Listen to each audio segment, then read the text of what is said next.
আসসালামু আলাইকুম। আজ ৮ আগস্ট ২০২৪ বৃহস্পতিবার।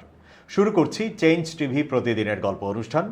দর্শক, আপনাদের সঙ্গে রয়েছি আমি জহিরুল ইসলাম টুটুল। প্রিয় দর্শক, আজকের আয়োজনে যা থাকছে শুরুতেই তার এক ঝলক দেখিয়ে দিচ্ছি।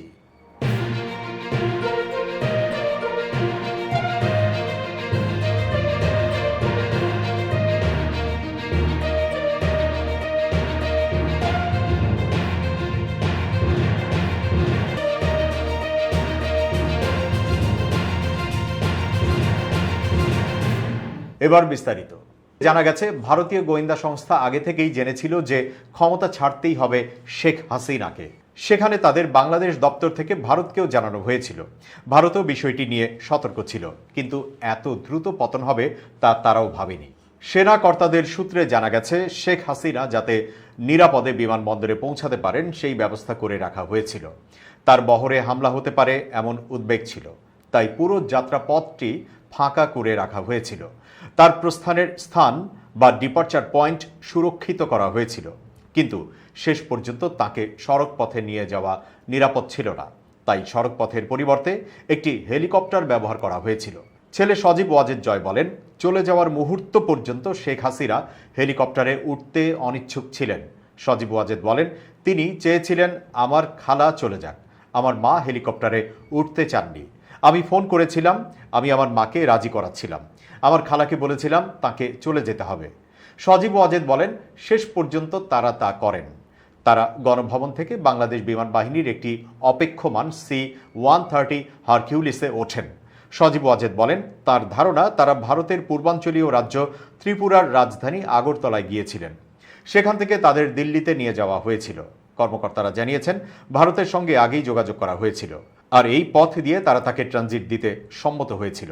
অন্যান্য বিবরণ বলছে, তাকে হেলিকপ্টারে করে ঢাকার একটি বিমানবন্দরে নেওয়া হয়েছিল, তারপর উড়োজাহাজে করে দিল্লিতে নিয়ে যাওয়া হয়।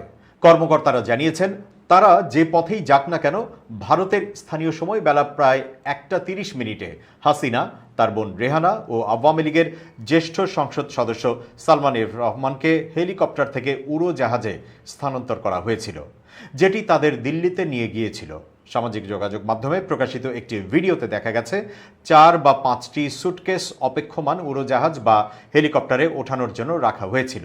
তিনি যেসব জিনিস রেখে গেছেন তার অনেক কিছু তার বাসভবনে হামলা চালিয়ে নিয়ে যায় জনতা। এমনকি এই হামলার সময় তিনি মাঝ আকাশেই ছিলেন। কয়েক ঘন্টা পরে উড়োজাহাজটি দিল্লিতে অবতরণ করে। উড়োজাহাজটির যাত্রীদের গন্তব্য ছিল অস্পষ্ট। ঢাকায় ইন্টারনেট আবার চালু হয়েছিল। শেখ হাসিনার 15 বছরের শাসনের সমাপ্তি উপলক্ষে বাংলাদেশ জুড়ে উদযাপন শুরু হয়েছিল। একজন নারী যাকে একসময় গণতন্ত্রী হিসেবে দেখা হতো, পরে তিনি স্বৈরাচারী হিসেবে অনেকের কাছে নিন্দিত হন।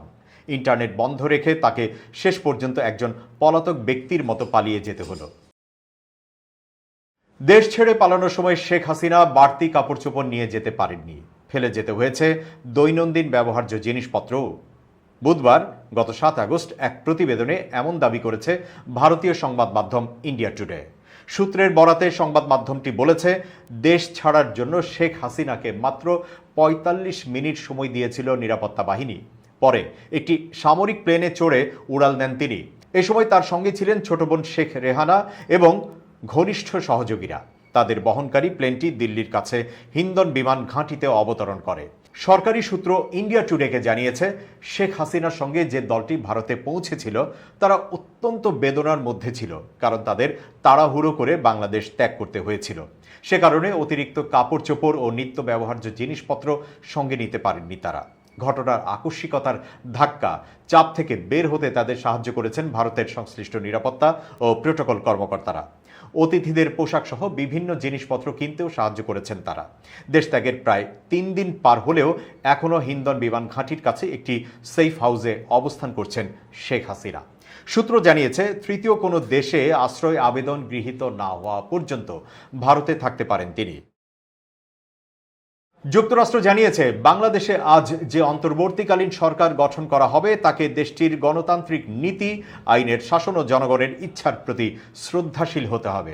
ওয়াশিংটনের স্থানীয় সময় বুধবার নিয়মিত ব্রিফিংয়ে মার্কিন পররাষ্ট্র দফতরের মুখপাত্র ম্যাথিউ মিলার বলেন, গতকাল মার্কিন পররাষ্ট্রমন্ত্রী অ্যান্থনি ব্লিংকেন বলেছেন যে অন্তর্বর্তীকালীন সরকার যেসব সিদ্ধান্ত নেবে সেগুলোতে বাংলাদেশের গণতান্ত্রিক মূল্যবোধ, আইনের শাসন ও জনগণের ইচ্ছার প্রতি সম্মান দেখাতে হবে।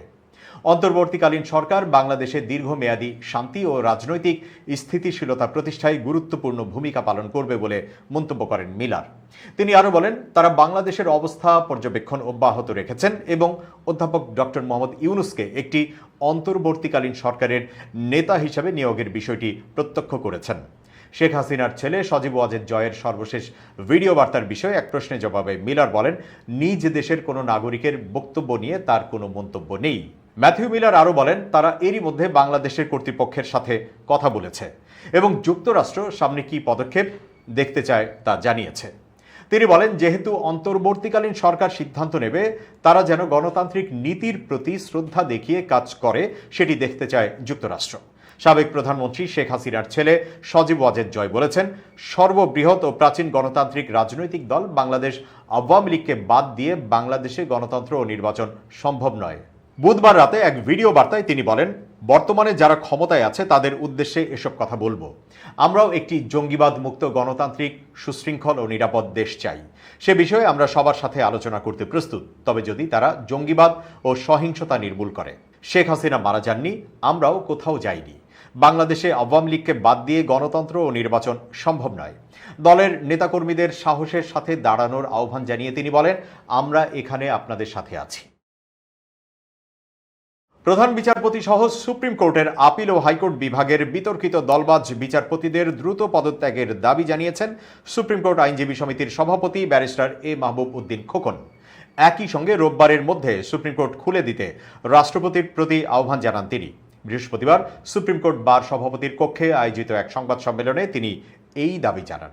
ব্যারিস্টার মাহবুব উদ্দিন খোকন বলেন, বৈষম্য বিরোধী আন্দোলনের সমন্বয়করা প্রধান বিচারপতি সহ আপিল বিভাগের সব বিচারপতির পদত্যাগ দাবি করেছেন।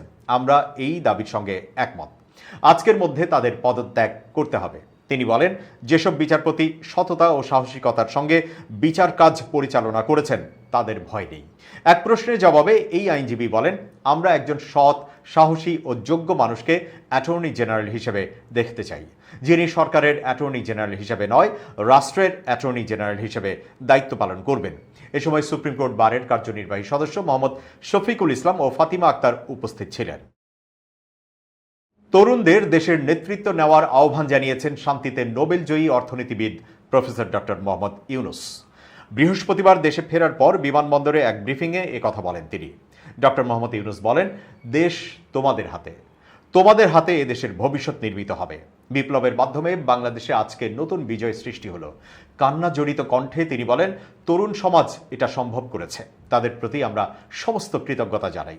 সহিংসতা বন্ধের আহ্বান জানিয়ে ডক্টর ইউনূস বলেন, দেশবাসীর প্রতি আবেদন, আপনারা আমার উপর বিশ্বাস রাখেন। আমার প্রথম কথা হলো, আপনারা বিশৃঙ্খলা থেকে দেশকে রক্ষা করুন, সহিংসতা বন্ধ করুন। বাংলাদেশ খুব সম্ভাবনাময়ী একটি দেশ, এদেশকে আমাদের গড়তে হবে। এর আগে ঢাকা হজরত শাহজালাল আন্তর্জাতিক বিমানবন্দরে নামেন শান্তিতে নোবেলজয়ী অর্থনীতিবিদ প্রফেসর ডক্টর মোহাম্মদ ইউনূস। তাকে বহনকারী বিমান বৃহস্পতিবার দুপুর 2:30 অবতরণ করে। তাকে স্বাগত জানাতে বিমানবন্দরে ছিলেন সেনা, বিমান ও নৌবাহিনীর প্রধানগণ। একই সঙ্গে উপস্থিত ছিলেন বৈষম্য বিরোধী ছাত্র আন্দোলনের শিক্ষার্থীরা। শেখ হাসিনার পতনের পর নানা জটিলতা শেষে অবশেষে সরকার প্রধান হিসেবে আজ রাত 8টায় শপথ নেওয়ার কথা রয়েছে ডক্টর মোহাম্মদ ইউনূসের। এর মাধ্যমে অন্তর্বর্তীকালীন সরকার গঠন হতে যাচ্ছে বাংলাদেশে। সরকার পতনের পর দেশজুড়ে বিচ্ছিন্ন কিছু সহিংসতার ঘটনা ঘটেছে। যে সকল ঘটনায় আক্রান্ত হয়েছেন রাজনৈতিক নেতাকর্মী, বাড়িঘর ও বিভিন্ন প্রতিষ্ঠান। এরই মধ্যে রাজশাহীতে স্টার সিনেপ্লেক্স ভাঙচুর করেছে দুর্বৃত্তরা। ভেঙে তছনছ করে ফেলা হয়েছে প্রেক্ষাগৃহ। এরপর ধরিয়ে দেওয়া হয়েছে আগুন। বিষয়টি নিয়ে রীতিমতো ক্ষোভ প্রকাশ করেছেন ঢাকাই সিনেমার বর্তমান সময়ের নায়ক সিয়াম আহমেদ। বুধবার সামাজিক মাধ্যম ফেসবুকে দেওয়া এক স্ট্যাটাসে তিনি সবাইকে অপশক্তিদের বিরুদ্ধে দাঁড়ানোর আহ্বান জানিয়েছেন। ভাঙচুরের শিকার স্টার সিনেপ্লেক্সের কিছু ছবি নিজের ফেসবুকে শেয়ার করে সিয়াম লিখেছেন, স্টপ ইট নাও। আমরা সবাই মিলে যে নতুন বাংলাদেশের স্বপ্ন দেখেছি সেখানে শিল্প সংস্কৃতির চর্চা আরও সুন্দর হবে এটাই কামনা ছিল। তবে কেন রাহুল আনন্দদার বাড়িতে হামলা হলো, বগা তালেবের বাড়িতে হামলা হলো, কেন রাজশাহী সিনেপ্লেক্সের এই হাল, কেন রুটস সিনে ক্লাবের 2 কোটি টাকার ক্ষতি হলো, কারা করেছে এই কাজগুলো?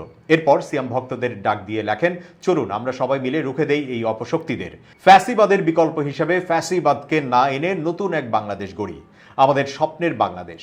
এদিকে ভাঙচুরের ঘটনায় স্টার সিনেপ্লেক্সের senior marketing manager Mezbauddin Ahmed বলেন, রাজশাহীতে বঙ্গবন্ধু হাইটেক পার্কে আমরা স্টার সিনেপ্লেক্সের একটা শাখা চালু করেছিলাম।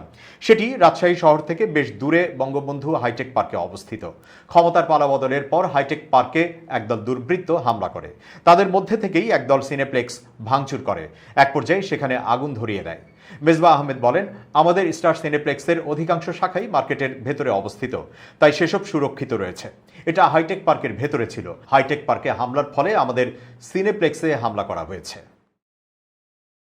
এবার খুব জরুরি 1 মিনিট জানাচ্ছেন ইউনেস্কো ক্লাব পুরস্কার বিজয়ী সাংবাদিক আবিরুল মোমিনিন মানিক। খুব জরুরি 1 মিনিটে প্রত্যেককে আমন্ত্রণ। ব্যবসা সম্পর্কে না জেনে যেমন ব্যবসায় বিনিয়োগ করা যথার্থ নয়, ঠিক একইভাবে বলা যায় কোনো একটি প্রাযুক্তিক অনুষঙ্গ সম্পর্কে না জানা থাকলে সেটি ব্যবহার করাও ঠিক নয়। প্রিয় বন্ধুরা, ধরুন একটা ব্র্যান্ডের মোবাইল সম্পর্কে আপনি কিছুই জানেন না, সেই ব্র্যান্ডটি ব্যবহার আপনি কেন করবেন? কারণ এর মধ্য দিয়ে আপনার সুবিধার চেয়ে অসুবিধা বা বিপত্তি বেশি হতে পারে। একইভাবে বলা যায় যে একটা অ্যাপস আপনি ডাউনলোড করলেন, যার সাধারণ উদ্দেশ্য আপনি জানেন, কিন্তু এর ভেতরকার সকল কর্মকৌশল জানেন না, তাহলে অবশ্যই এই ধরনের অ্যাপস বা অন্য যে কোনো প্রাযুক্তিক অনুষঙ্গকে পরিহার করা উচিত নিজের জীবনের নিরাপত্তার জন্য। প্রিয় বন্ধুরা, আসুন প্রযুক্তি ব্যবহারের ক্ষেত্রে অবশ্যই সতর্ক হই এবং জেনে বুঝে ব্যবহার করি। ভালো থাকবেন, শুভেচ্ছা নিরন্তর। এবার দেশের বাইরের প্রসঙ্গ। হাসিনার মতো ভারতের জনগণ একদিন মোদীকেও উৎখাত করবে বলে মন্তব্য করেছেন মধ্যপ্রদেশের কংগ্রেস পার্টির নেতা সজ্জন সিং ভার্মা। ভারতের প্রধানমন্ত্রী নরেন্দ্র মোদীর ভুল নীতির কারণে দেশটির জনতা একদিন তার সরকারি বাসভবন দখলে নিতে পারে বলে মন্তব্য করেছেন ওই নেতা। তার এই বক্তব্য নিয়ে রাজনৈতিক মহলে সমালোচনার ঝড় শুরু হয়েছে। এ খবর দিয়েছে ভারতীয় গণমাধ্যম হিন্দুস্তান টাইমস। এতে বলা হয়, সোমবার শেখ হাসিনা প্রধানমন্ত্রীর পদ থেকে পদত্যাগ করে দেশ ছেড়ে পালিয়ে দিল্লিতে যাওয়ার পরপরই এমন মন্তব্য করেছেন কংগ্রেসের ওই নেতা। ইন্দোর মিউনিসিপ্যাল কর্পোরেশনে কথিত কেলেঙ্কারির বিরুদ্ধে বক্তৃতা করার সময় ভারতীয় টিভি চ্যানেলগুলোকে উদ্ধৃত করে বাংলাদেশে ভুল নীতির কারণে ক্ষমতাচ্যুত হাসিনার প্রসঙ্গ টেনে ভার্মা বলেছেন, বাংলাদেশে ভুল নীতির কারণে হাসিনাকে উৎখাত করেছে সেখানের সাধারণ জনগণ। তারা প্রধানমন্ত্রীর বাসভবনে প্রবেশ করে তা দখলে নিয়েছে। এ সময় তিনি ভারতের প্রধানমন্ত্রী মোদীকে সতর্ক করে বলেছেন, নরেন্দ্র মোদীজি, মনে রাখবেন আপনার ভুল নীতির কারণে একদিন ভারতের জনগণ আপনার বাসভবনে প্রবেশ করবে এবং এটি দখল করবে। 2022 সালে শ্রীলঙ্কায়ও আমরা এই বিষয়টি দেখেছি। নিজ দেশ থেকে পালিয়ে হাসিনা এখন ভারতে আশ্রয় নিয়েছেন বলেও মন্তব্য করেছেন ভার্মা। তার এই বক্তব্যে ক্ষোভ প্রকাশ করেছে ভারতীয় জনতা যুব মোর্চার নেতারা। তারা তাকে দেশদ্রোহী বলে অভিযোগ করেছেন। এক্ষেত্রে ভার্মার পদত্যাগ দাবি করেছে বিজেওয়াইএম এর নেতারা। বিজেওয়াইএম দলের ইন্দোর শহরের প্রেসিডেন্ট স্বাগত মিশ্রা বলেছেন, ভার্মা তার বক্তব্যের মাধ্যমে 140 কোটি ভারতীয়কে আঘাত করেছে। তিনি আলোচনায় আসতে এমন মন্তব্য করেছেন বলেও অভিযোগ করেছেন স্বাগত মিশ্রা। দর্শক, শেষ করছি প্রতিদিনের গল্পের আজকের গল্প। changetv.press, বাংলাদেশের ইউটিউব জার্নালিজমের অগ্রদূত। ভিজিট করুন এর ওয়েবসাইট www.changetv.press, youtube.com/changetvpress এবং সাবস্ক্রাইব করুন চ্যানেলটি। নিয়মিত লাইক, কমেন্ট ও শেয়ার করে আপডেট রাখুন নিজেকে। ভালো থাকুন, নিরাপদে থাকুন, শুভেচ্ছা নিরন্তর।